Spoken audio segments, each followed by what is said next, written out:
일자리 정책도 n분의 1로 쪼개지는 게 아니라 분산이 아닌 분권.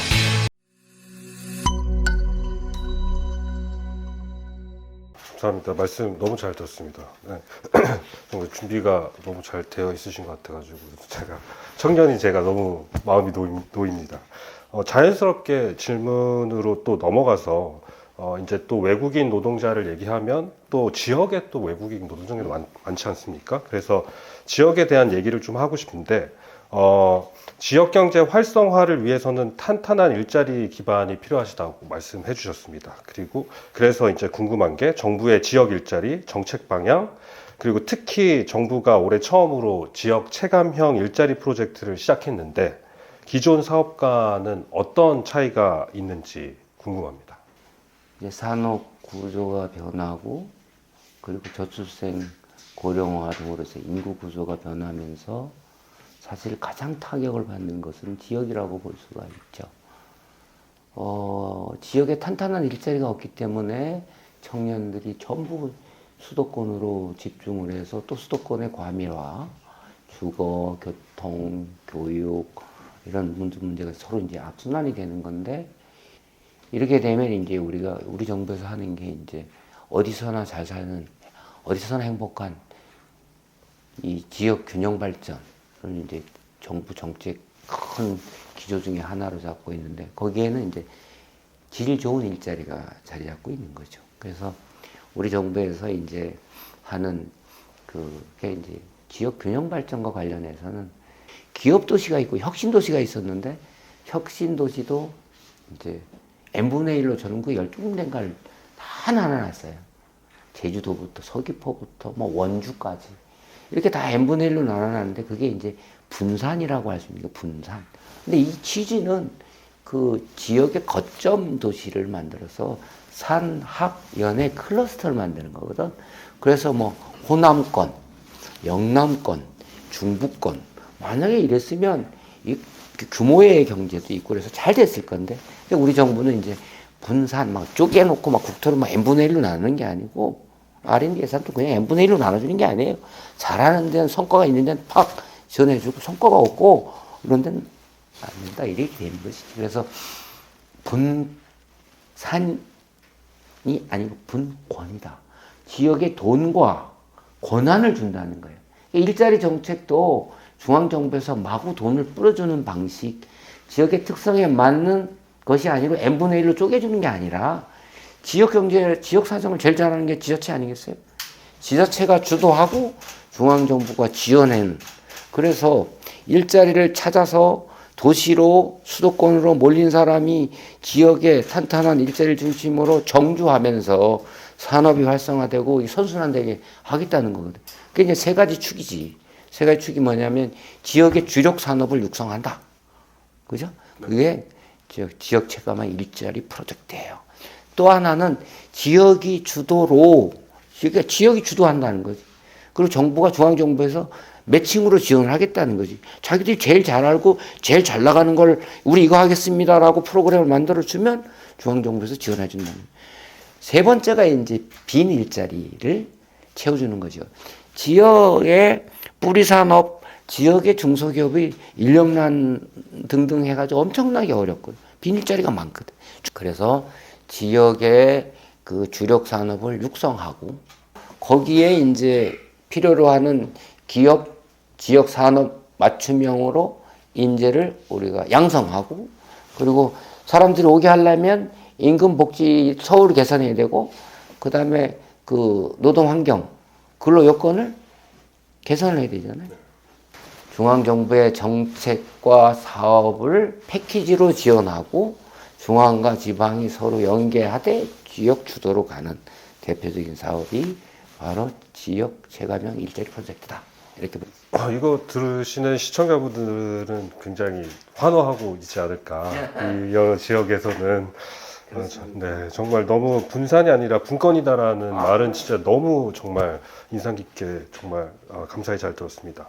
이번에는 좀 시청자 위주로 좀 질문을 하고 싶은데 이 장관님이 생각하실 때 국민이 알고 있으면 도움이 되는 노동 정책이 있다면 뭐가 있을지 궁금합니다. 첫째는 산업안전 대진단을 4월 말까지 하니까 반드시 불안해하거나 뭐 고민하지 마시고 참여를 하시라. 이게 첫 번째 팁이고, 두 번째는 법치를 확립하기 위해서는 정부가 그 열심히 법을 엄정하게 일관되게 집행하는 것도 중요하지만 기업주들도 법을 지켜야 되고 노동자들도 내 권리를 또 찾을 수 있도록 해야 되는데, 저희가 익명신고센터를 운영하고 있어요. 혹시 불이익이 있을까봐 못하는데 익명으로 편하게 신고하게 돼 있으니까 신고를 하시면 저희들이 사전에 그 본인의 신분은 뭐 보호해 주면서 사업장에서 노동이 존중받고 그 기본권을 지킬 수 있도록 저희들이 법치를 확립한다라는 게 두 번째고, 세 번째는 여전히 중요한 게 이제 저출생 고령화와 관련돼서 우리가 6+6 그 육아휴직 제도, 이게 이제 그 부부가 함께, 아까 그 엄마가 그 독박 육아라고 그랬는데 그게 아니라 이제 부부가 함께 쓰게 하면 플러스 더 혜택을 더 많이 주고, 그래서 6개월 같이 쓸 수 있게 재정 지원해주고, 그 육아기 근로시간 단축 제도예요. 그래서 아니 내가 지금 뭐 일하면서 지금 애를 키워야 되니까 뭐 이제 그 대상도 지원 규모도 지금 초등학교 뭐 2학년에서 6학년까지 확대하고 뭐 그렇게 되는데, 육아기에 뭐 2시간, 뭐 3시간 뭐 이렇게 줄일 수 있는 거고, 시차 출퇴근하고 연계하면 그래서 애를 뭐 학교에 보내고 아니면 유치원에 보내고 그리고 출근해도 되는 거지. 그래서 6+6 육아휴직 제도를 확충하고 육아기 근로시간 단축 지원 제도를 활성화하고 있기 때문에 이거를 적극적으로 활용하시라, 도움을 받아라, 네, 그런 내용이 되겠습니다. 감사합니다. 답변을 들으니까 이정식 장관님 표 정책은 뭔가 이 국민 소통의 느낌이 굉장히, 국민의 입장에서 굉장히 많이 들여다 보시려고 하시는 느낌을 저는 되게 많이 받았습니다. 네. 그러면 제가 마지막 질문 드리겠습니다. 사실 요즘 뭐 AI가 굉장히 또 이렇게 뜨거운 감자이기도 하고, 이 AI로 인해서 일자리의 형태가 많이 변화하고, 그렇다고 이제 얘기를 많이 하고 있는데, 장관님이 생각하실 때 앞으로 변화하는 일자리 형태는 어떤 것이 있고, 우리 국민들은 또 그것에 대해서 어떻게 준비해야 하는지 말씀 부탁드립니다. 산업혁명, 정보혁명, 디지털혁명. 그런데 그때마다 이제 그 논쟁이 됐던 게 일자리가 줄어들 거냐, 늘어들 거냐, 일의 미래는 어떨 거냐. 그러니까 이제 그 학문 영역뿐만 아니라 국가 사회적으로도 가장 중요한 쟁점이고 해결할 과제였죠. 그 옛날에 이제 19세기 초반 1811년, 12년 그때 이제 그 러다이트 무브먼트에서 그 산업혁명으로 기계가 오면서 숙련공들이 단순 뭐 반숙련, 단순 노동으로 전락하고 노동 조건이 악화되고 그러니까 기계를 때려 부수고 그랬잖아요.